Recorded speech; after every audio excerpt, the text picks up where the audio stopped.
नमस्कार बंधु जय श्रीकृष्ण। आज के विशेष पर्वे विशेष भिडियो निये हाजिर हয়েছি। अवश्य भिडियोटी सम्पूर्ण देखबेन, कारण এই ভিডিওটি বৈশাখ মাস জুড়ে নিরামিষ আহার করলে যে সর্ব দুঃখের নাশ ঘটে এ নিয়ে মহাভারতী বিশ্বদেব কি বলেছেন তা আমরা আলোচনা করব। দেখছেন আলোর সন্ধানে, আমরা চ্যানেল সাবস্ক্রাইব করে সঙ্গে থাকুন। अथवा मासमेकं वै सर्वमांसन्न भक्षयन् अतीत्य सर्वदुःखानि सुखं जीवेन निरामय व्रजयन्ति हि मांसानि माशस पक्वस्वाविवा तेषां हिंसानि वृत्तनं ब्रह्मलोको वृधीयते। महाभारत अनुशासन पर्व अध्याय 100 श्लोक 94 এবং 95। চলুন দেখে নেওয়া যাক এর অনুবাদ কি আছে। এর অনুবাদ হলো, যে সমস্ত মানুষ কার্তিক, মাঘ ও বৈশাখে এক মাস সমস্ত মাংস পরিত্যাগ করেন তিনি সকল দুঃখ অতিক্রমপূর্বক নিরাময় হয়ে সুখে জীবনযাপন করেন। যাহারা মাসে মাসে ও পক্ষে পক্ষে মাংস বর্জন করেন হিংসা হতে নিবৃত্ত সেই সজ্জনদের জন্য ব্রহ্মলোক নির্দিষ্ট থাকে। মানব জাতির পিতা মহর্ষি মনু মনুসংহিতা শাস্ত্রে সবার প্রথমেই মাছ ভক্ষণ করতে নিষেধ করেছেন।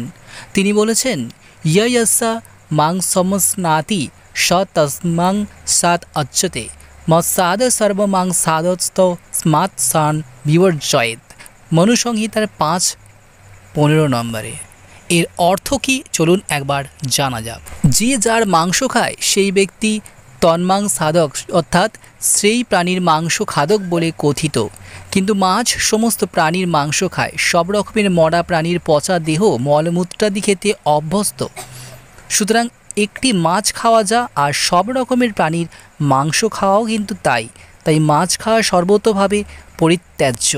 মনুসংহিতা শাস্ত্রে 5ম অধ্যায়ে 55 নম্বর শ্লোকে বলা হয়েছে, মাংস ভক্ষয়িতামূত্র যস্য মাংসামি হাদ্যহম এতদ্মাসস্য মাংসত্বং প্রবদন্তি মনীষিণা। মনীষীগণের দ্বারা মাংস কথাটির অর্থ ব্যাখ্যা করা হয়েছে, মাম শো খাদতি ইতো মাংস, অর্থাৎ সেও আমাকে খাবে যেরূপ আমি তাকে খাচ্ছি।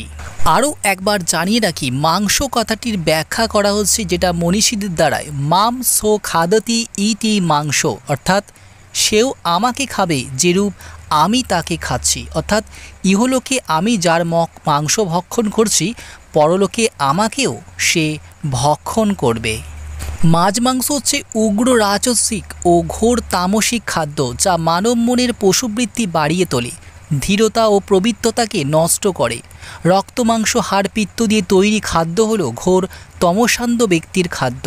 তাই মাছ মাংস অমেধ্য অর্থাৎ অস্পৃশ্য খাদ্যরূপে চিহ্নিত।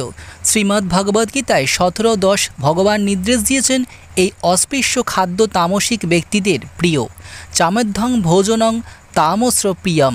পিশাচ, রাক্ষসী, ডাইনি ইত্যাদি ধরনের জাতি কিংবা হিংস্র প্রাণীরা রক্ত মাংস ভোগ করতে চায়, কিন্তু সভ্যতাগর্বী কেন পিশাচ রাক্ষস ধর্ম গ্রহণ করবে? শ্রীমদ্ ভগবতে বলা হয়েছে, যক্ষ রক্ষাংসি ভূতানি পিশাচা পিশিতাসনা, অর্থাৎ যক্ষ, রাক্ষস, ভূত ও পিশাচেরা মাংস আহারে অভ্যস্ত। আহার শুদ্ধৌ সত্যশুদ্ধি, সত্যশুদ্ধি ধ্রুবা স্মৃতি, স্মৃতিলম্বে সর্বগ্রন্থিনাং বৃপ্পমক্ষ। এই কথাটির অর্থ, যজ্ঞ অনুষ্ঠান করার ফলে খাদ্য সামগ্রী শুদ্ধ হয় এবং তা আহার করার ফলে জীবের সত্তা শুদ্ধ হয়। সত্তা শুদ্ধ হওয়ার ফলে স্মৃতি শুদ্ধ হয় এবং তখন সে মোক্ষ লাভের পথ খুঁজে পায়। অর্থাৎ নিরামিষ না, সেটাকে প্রসাদ করে খেতে হবে। জয় শ্রীকৃষ্ণ।